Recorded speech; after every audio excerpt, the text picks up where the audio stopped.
Février 2007, mon mari et moi passions sous leur roupa.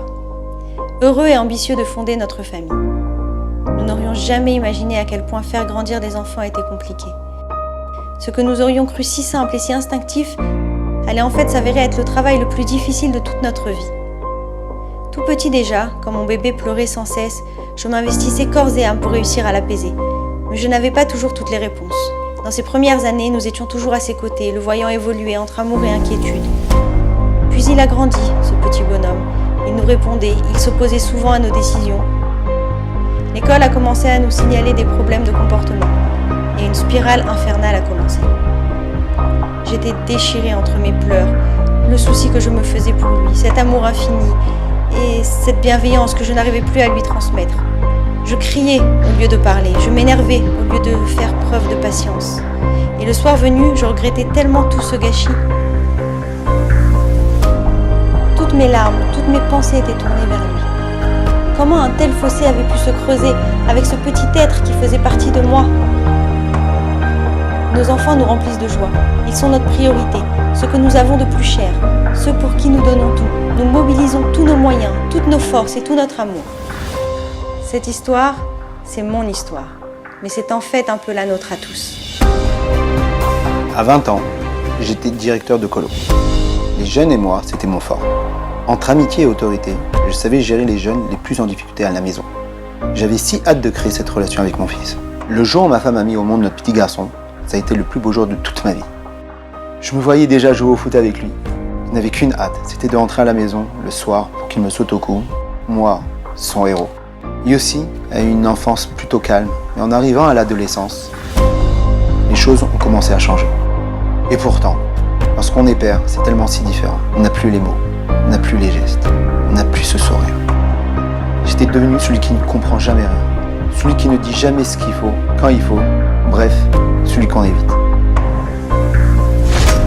Je n'ai jamais autant souffert. Ce que je souhaitais au plus profond de moi, c'était de retrouver mon petit garçon si pur et plein d'amour.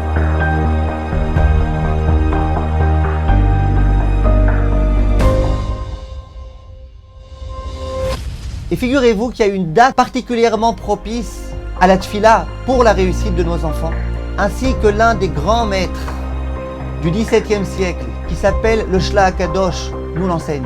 Il a institué une prière qui s'appelle la Tfilat HaShla, dans laquelle on prie pour que nos enfants grandissent dans le droit chemin, en pleine santé, qu'ils se marient, qu'ils aient des enfants, etc., etc. Et cette prière doit être récitée, ainsi que le Shla HaKadosh le dit, Erev Rosh Chodesh Sivan, la veille de Rosh Chodesh Sivan. Et le Rav dit qu'en cette journée particulière, il est bien que l'homme et la femme jeûnent ce jour-là.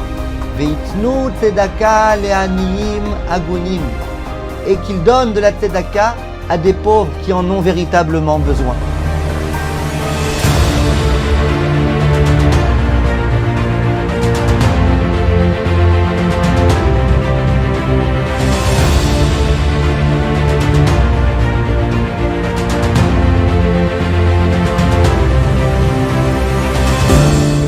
Je savais que le Vada Rabbanim se rendait tous les ans, avec les grands de la génération, sur un tombeau du Shla HaKadosh, pour y réciter cette fameuse prière.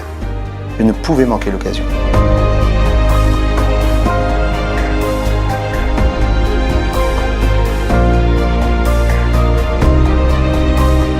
J'ai prié et j'ai été exaucé.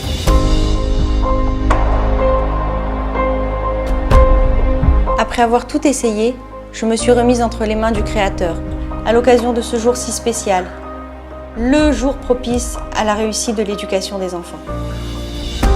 J'ai prié et j'ai été exaucée. Un jour, un lieu, une prière. Les grands de la génération prieront pour vos enfants. Alors transmettez le nom de vos enfants et soyez vous aussi témoins de miracles. Et comme le mentionne le Shla HaKadosh, accompagnez votre prière d'un don pour les nécessiteux. Pour chaque don supérieur à 260 €, recevez en tableau la prière du Shla HaKadosh, encadrée et signée de la main du Rav Chaim Kanievski lui-même, ainsi que des grands de la génération, pour une protection de votre famille. Qu'Hachem bénisse les enfants d'Israël.